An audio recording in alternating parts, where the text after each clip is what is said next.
Namo tassa bhagavato arahato samma sambuddhassa. Namo tassa bhagavato arahato samma sambuddhassa. Namo tassa bhagavato arahato samma sambuddhassa. Buddhang dhammang sanghang namasami.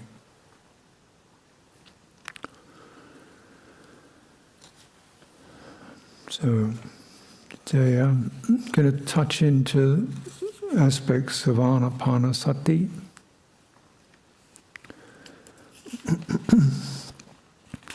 So this is both a very obvious and widespread strategy system for steadying and discharging stress, panic, overexcitement. Used very thoroughly in many walks of life, just to take a breath and breathe out and release and breathe in, take a deep breath in and start again. So it's a pretty accessible and well understood and useful feature of our lives, breathing.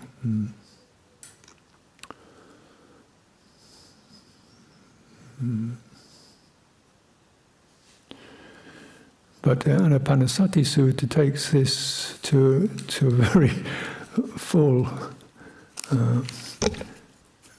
fruition, which is unusual, and step by step. So often the Buddha's teaching gives us something we can actually get a handle on.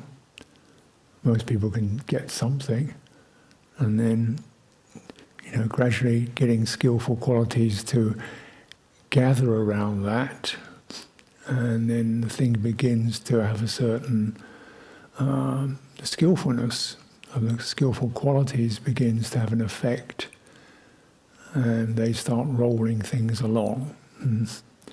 And as they roll things along, they get more and more refined qualities arise, or refinements of sati, mindfulness, and sampajana, direct, clear knowing,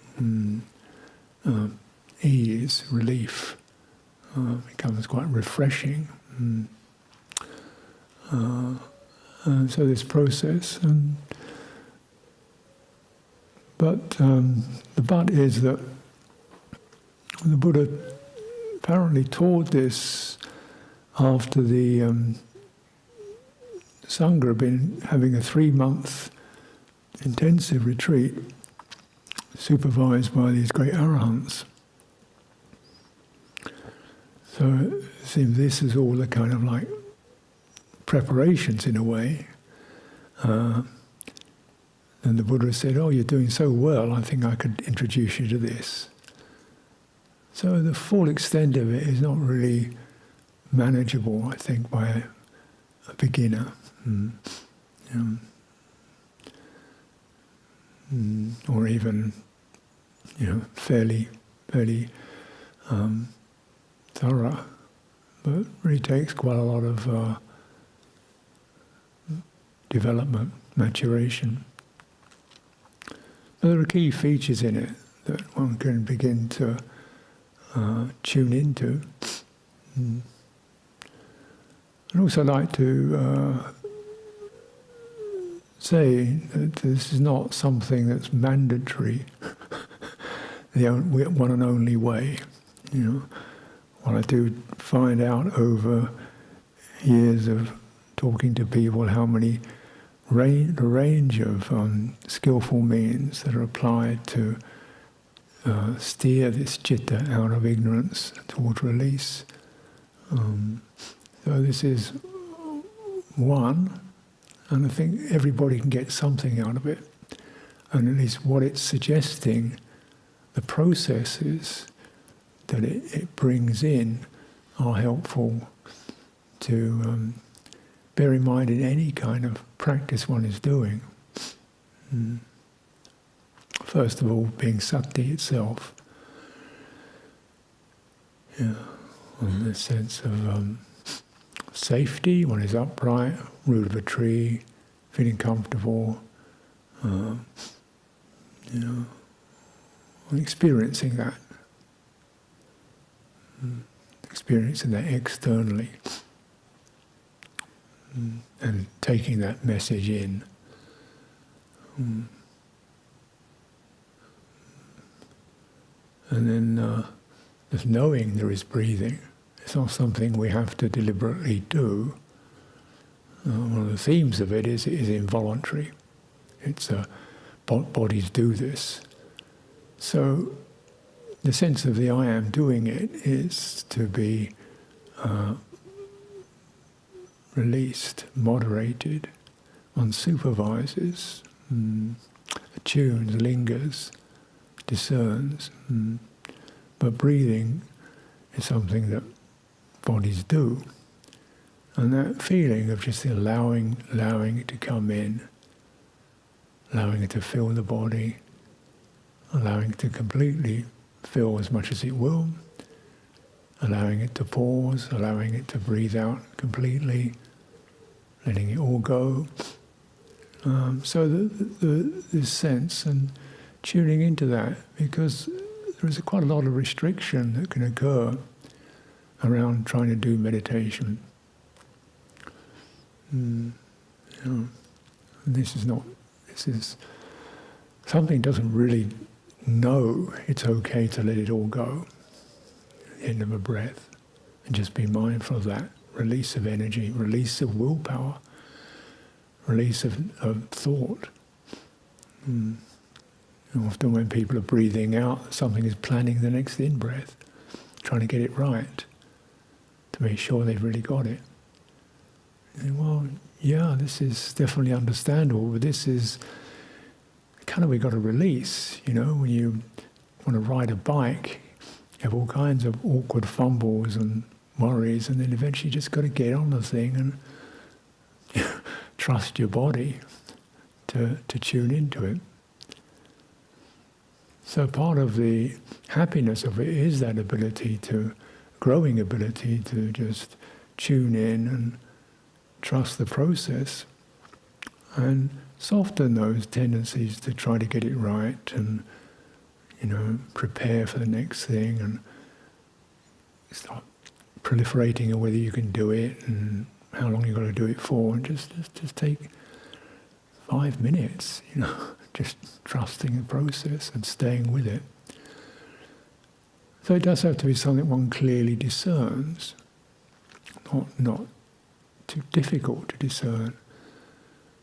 So we say the obvious sense of the whole body swelling and subsiding. In fact, we might say it's not the whole body. The feet are not affected by it. So, okay, well, as whole as you've got, but you're probably going to find, if you tune into that there are effects. It's like tingling in the skin, in the face, definitely, around the eyes.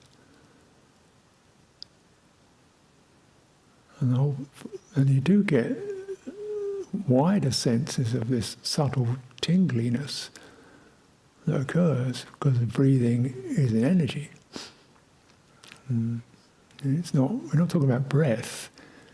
We don't watch breath. We're mindful of the process of breathing, which is the body kind of organising in its own way the muscles, expansions, the moderation of the process, and the monitoring the process. The body knows how much it needs. So beginning to dislodge the controller, the worrier. So there's something beautiful about that. And having that occasion. And of course, why we're so often trying to control things, is because the mind is fairly reckless. It just, keep a grip on it, it drifts off or scatters.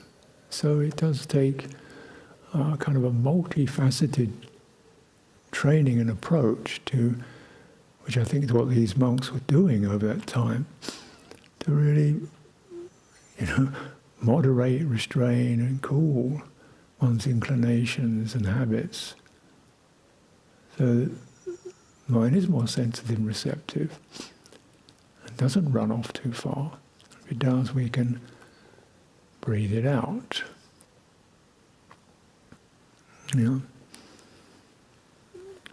Essentially, there are ways in which these distractions and hindrances affect us, whatever their topic.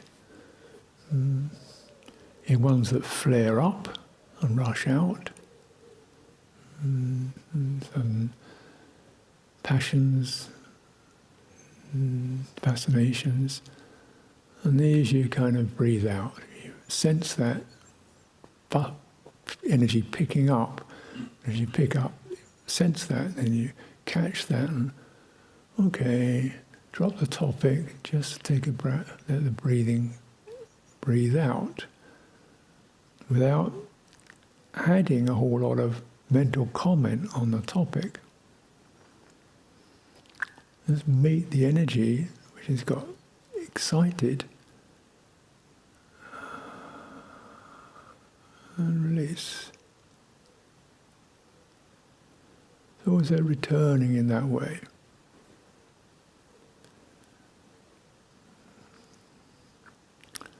Of course, we breathe in as well. So when we're getting these kind of depressive states where things feel flat and dull and shrouded, kind of caved in, and then it's tuning into the in-breath.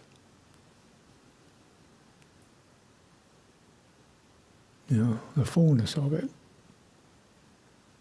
It comes up through the body and opens around the throat and the chest, refreshes the head as the air streams in through the nostrils and the nose cavities in the head.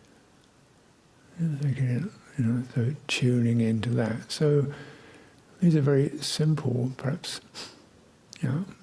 overly simple, but they're direct strategies for just unhooking the grip the hindrances make. And we're swirling around in doubt and speculation about what we should or couldn't. Say, well, what you know is you're breathing in and you're breathing out. And at the end of the out-breath, there's a pause, just empty, free. At the end of the in-breath, there's a pause, empty, open. Doesn't need to be filled in with ideas or confirmations, or it looks after itself. Of course, it can be a case that takes a while to get pauses. The system can be moving so fast. So then senses don't go to the breath itself until it really widen to sense the frame of the body, even the space around the body, stabilize, and then to the spinal sense. Just using those and lingering in those.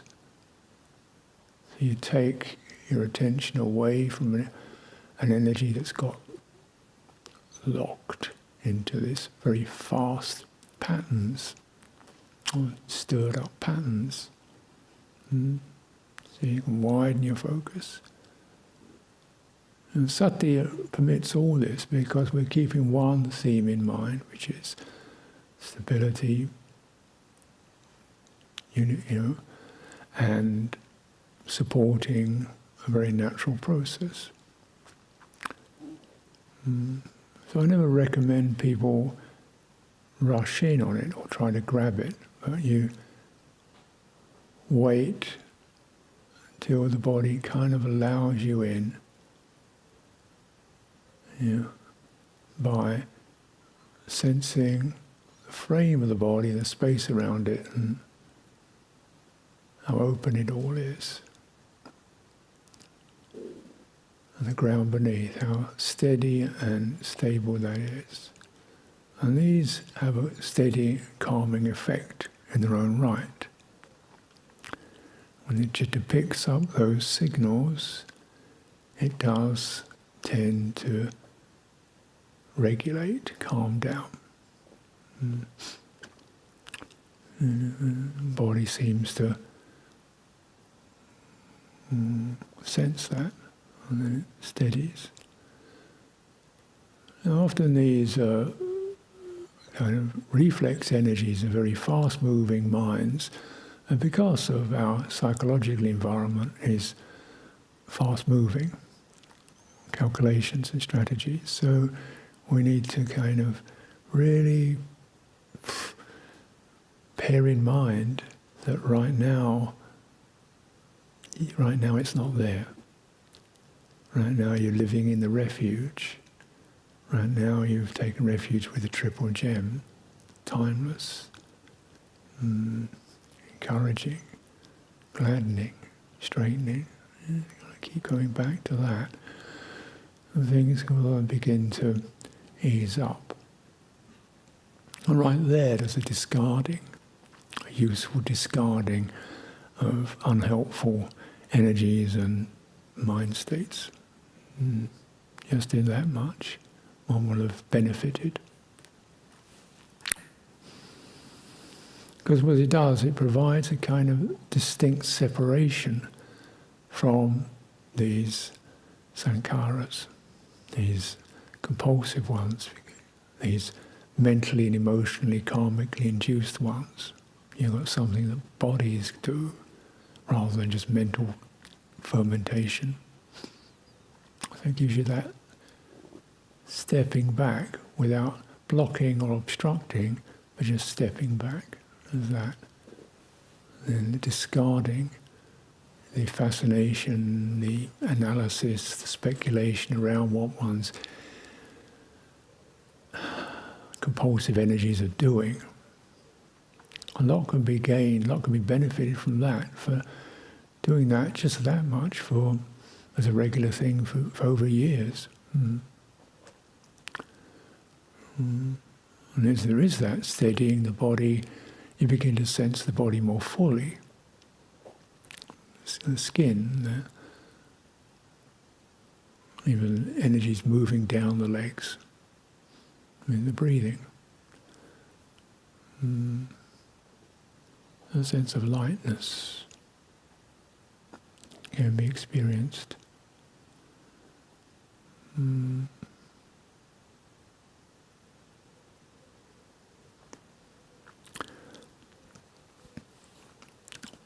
So I'll give a brief reading this morning.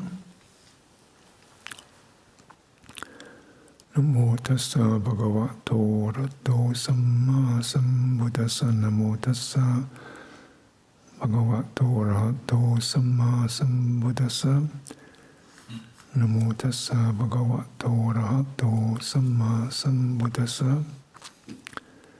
Buddham dhammang sangham namasami. So, there's a few extracts. You're probably familiar with this process, these teachings. But having steadied within this bodily formation, the kaya sankhara, which is that which gives us the impression, the body gives the body an impression of itself, kaya kaye, in the body knowing itself, which is this internal sense of warmth and heat and pressure, firmness, openness, and the body senses itself. All this is the region of kaya sankhara, bodily formation or bodily activation. And the breathing is really the central theme within that, even though it gets split up into many different energies. And so the unification is the drawing away or the distillation of all the various energies that form in the body, tangling and bustling and heating into a single flow. So it's sensitive to the kaya sankara and soothing it. Pasambayam. Like sense of soothing it. We must be aware that tranquilizing is not like taking a Valium or something where you dumb down. I mean, it's quite an active process of, encouraging, gladdening, brightening, easing. It's a gentle process. It's not a violent process, but it's not. It's going to be quite active in that sense of engagement with it.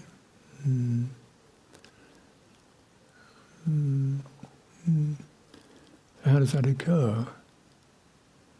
An experience sensitive to the discordant or the foggy qualities in the body, or the unbalanced qualities in the body, and one attunes to where the breathing feels good, anywhere. It could be your chest or your head or your out-breath or a particular phase in it. You make much of that. You give attention to that, glad, brightening sense. Pick it up.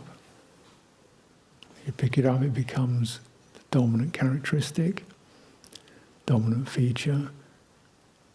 Pick it up, stay with it, and the breathing will carry that signal through the body. This is what, because of this connection between the citta and the body,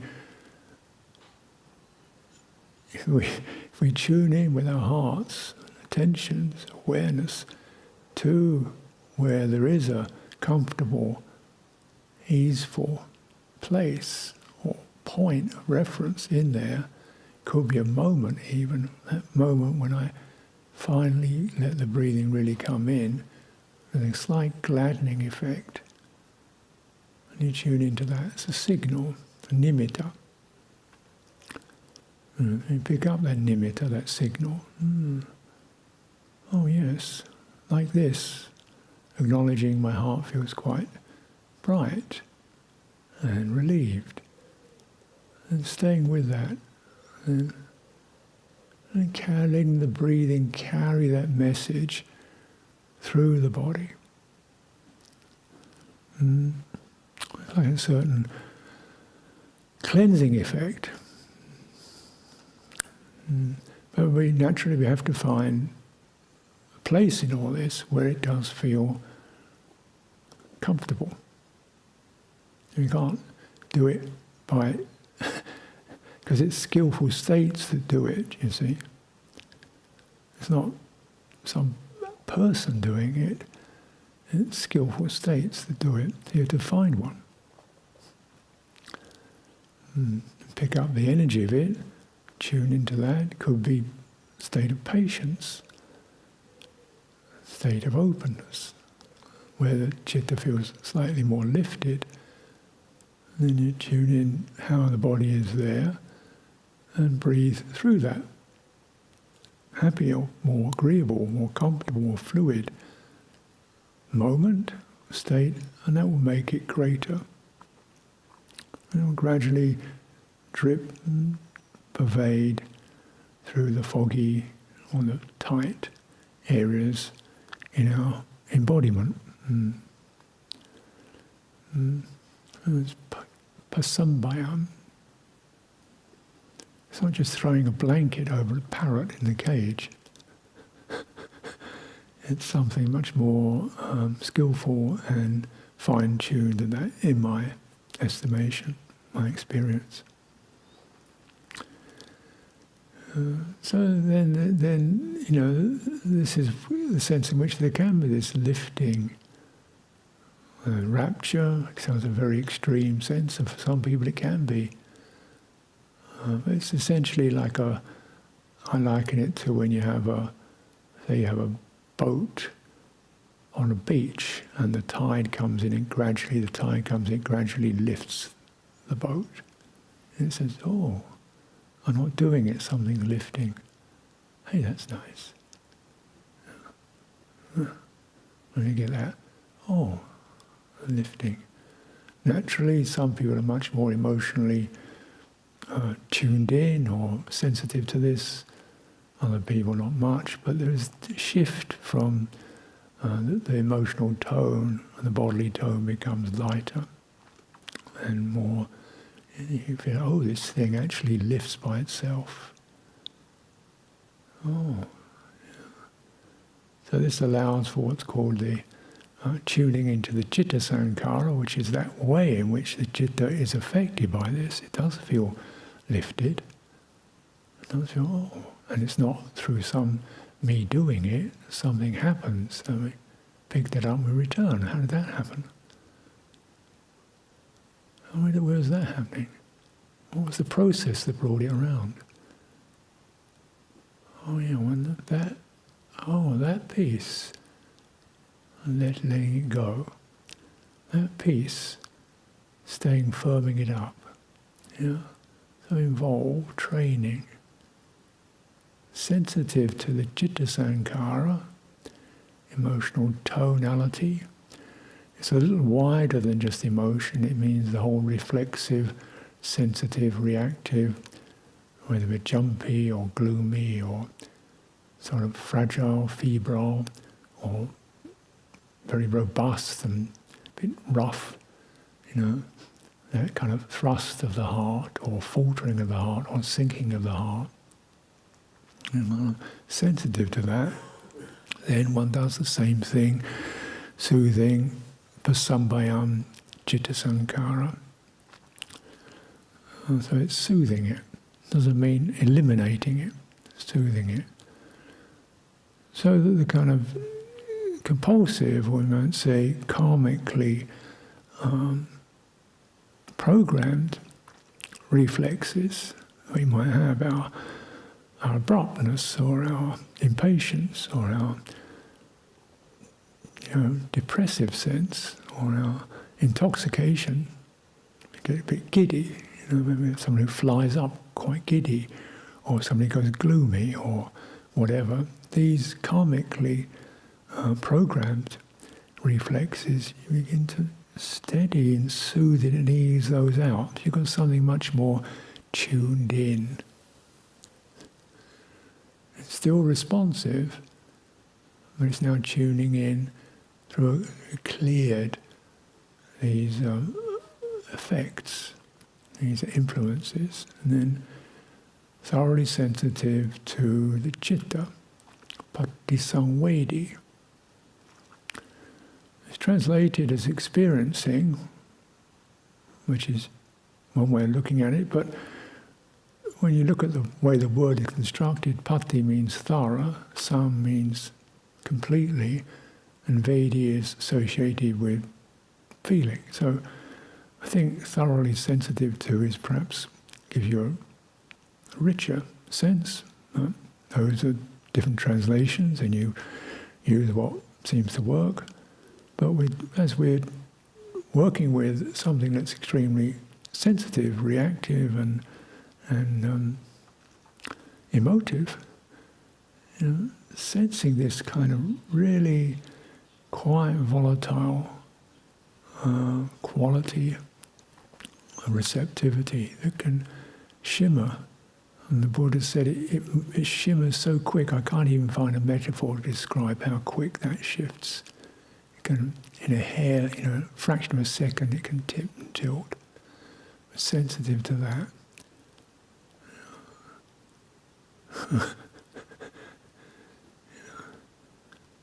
So it's something we get a sense of protecting it from harmful influences. And mindfulness actually, really establishing like a watchful, caring parent around that, listening in. And then the first inclination is called gladdening, abhipamojayam.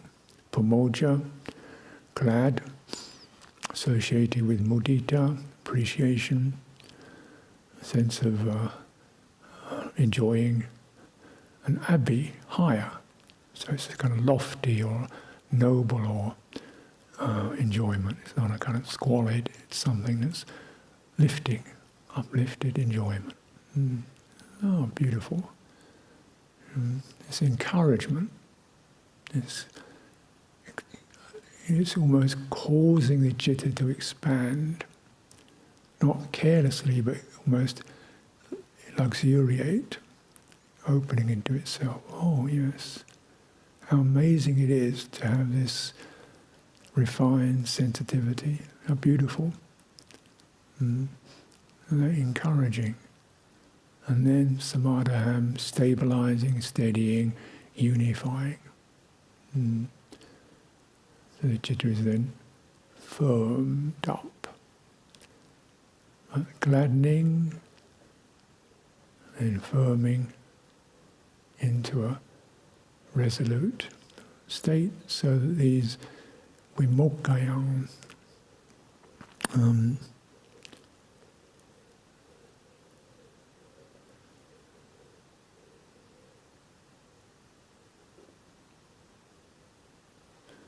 it's liberating, clearing the citta from its histories, from its tendencies.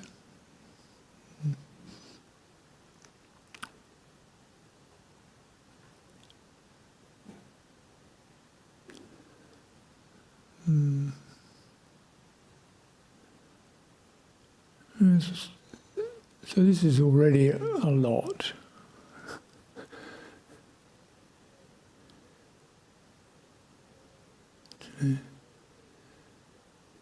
There's a lot of history and memory, and it can occupy us. We remember a lot, and things come back to us. And depending on your character, I notice I tend to remember things I feel regret over. Easy sense of, I didn't do that very well. That was a bit of a loudmouth, stupid thing to say. Even going, I kind of remember when I was 5 years old, I think about 4 or 5, told a lie to my father. I still remember it. It still causes me a shudder of remorse. I was just kind of, because I thought he'd punish me. He actually never punished me in his entire life. Never even scolded me. He was a very grand and loving father. But I just feared his disappointment. So I kind of said something. I hadn't done something. I'd done a little silly little thing that kids do. And I said I hadn't. And I still have this sense of, it was pretty rotten, really. It's not even something I can think around. It's just this shadow of that.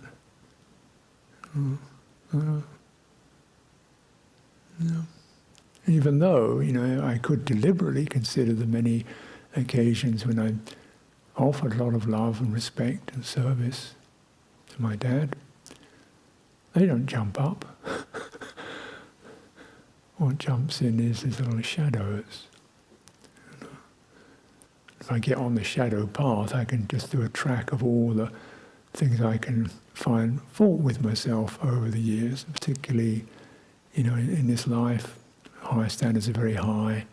I haven't lived up to them. I've said stupid things. I've acted in reckless ways. Carelessness took over. Impulsiveness. I can't think of a single thing I did right.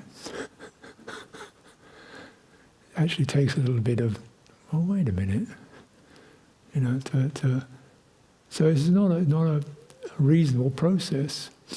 But we must be careful of what stays with us, and to do this sense of returning and patiently acknowledging the flaws, the faults, the defects of a citta embedded in ignorance. And we're never going to get it out of it through just criticizing. And let's pick it up. Breathe in. Breathe in. Breathe in. Breathe out.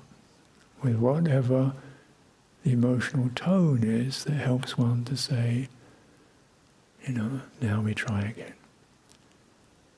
Now we remember. We have done some, kept a few precepts some of the time. A few wise words occasionally, And, just returning to the good points, gladdening in the good aspects. So as the Buddha said, if you have to make the citta great. It's like if you put a spoonful of salt in a cup of water, the water tastes very salty. But if you put a teaspoonful of salt in the Ganges River, it doesn't affect it. So if you make the citta from being a narrow teacup into a great river, then these blemishes can be flushed away. You don't get too. You can find yourself getting broody and preoccupying. And what's happening, closing in. Just keep it, open the body, breathe in, breathe out, whatever, forgiving, clarifying, reminding, straightening. You bring that in. This is all just, if one does nothing more than that, this is already immensely beneficial. And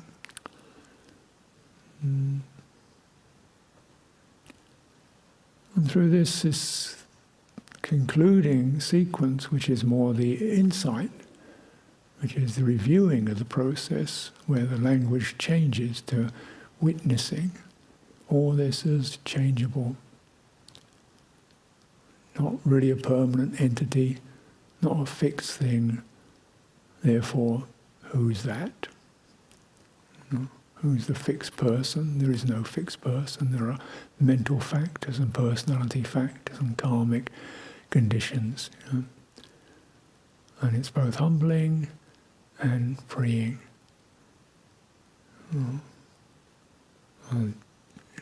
Any sense of grandiosity or attainment, we just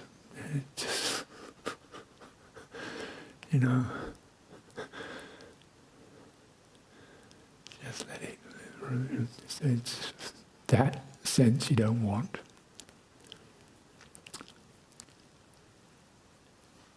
So one notices, occasionally in these suttas somebody's giving a talk and explaining their practice or whatever, and this person says, this means the Venerable One is an arahant.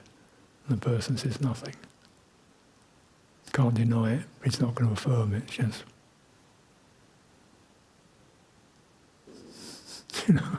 let it, whatever it is, let it. Don't throw some self around that.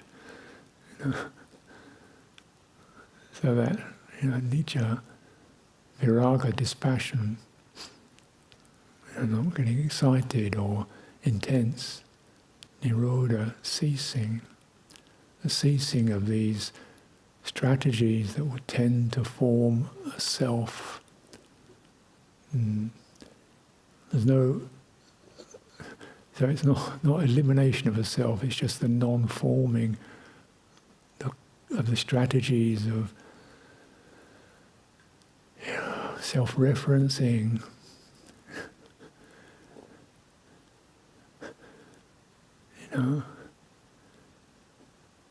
where are we now? getting out of the me bag. Where are we now?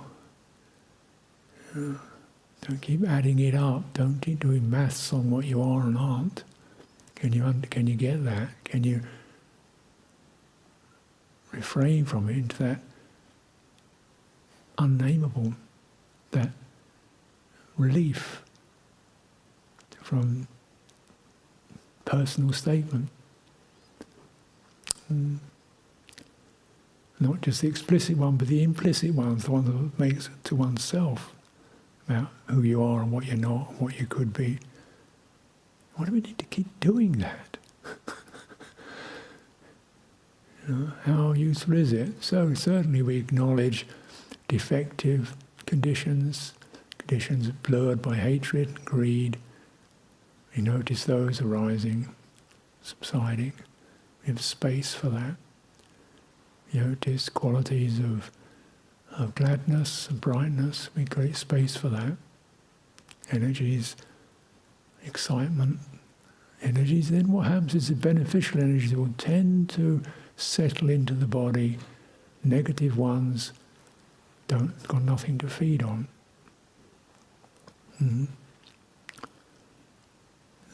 So the positive ones will take care of themselves. The negative ones generally involve some kind of intense mental or emotional, congestion and conditioning and reactions. So we let the positive go. It doesn't mean it disappears. It means it's there and it's quiet, not grasped. Nirodha, the ending of grasping. Patinitsaga, complete abandonment of the notion of there being something to have or get to or become. And these are, we're so often reminded of this. And Sumedho makes main teaching out of just non-attainment, non-becoming, non-arrival. Don't think of it like that. And it's a good reminder, but actually to bring it around, use your own intimacy of how these configurations are occurring. They're very convincing. Look at the convictions, the needing of conviction. What's that? This is sankhara, forming, steadying, soothing. Citta is not the same as the activations and programs that it's wound up with. So this extraction or release.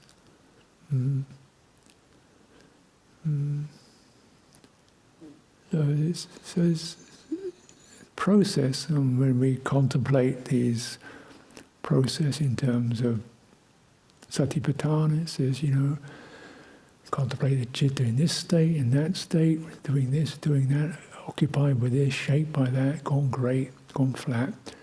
And then we just know to the extent to which it's just pure awareness, there is citta. No,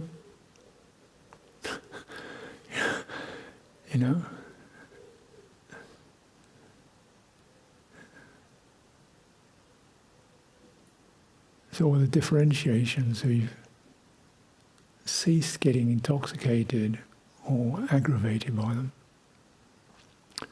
A process to bring around, whatever your practice is about, whatever your approach is, this is the line of development, is through this anicca, or sometimes called viveka, detachment,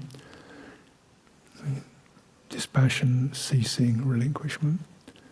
In this way, progressively, the ability for the citta to release itself from the grasp of karma, grasp of memory, the grasp of projection, tendency to form a self out of it.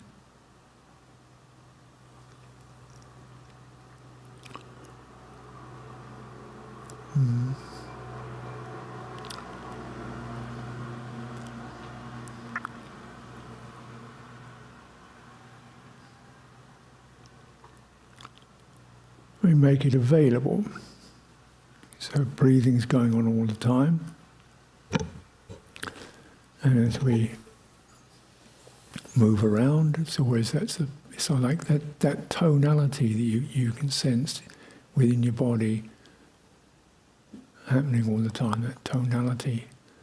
It doesn't have to be necessarily the main focus, it can be a background theme that is there you can refer to easily as a moderator of mental energy and emotional energy. Sometimes it comes to the fore when you need it to just regulate, take a breath, don't know what to do, breathe out, breathe in, and let the faculties steady themselves, and we can proceed in accordance with what seems appropriate. So offer these few thoughts, notes for your reflection today.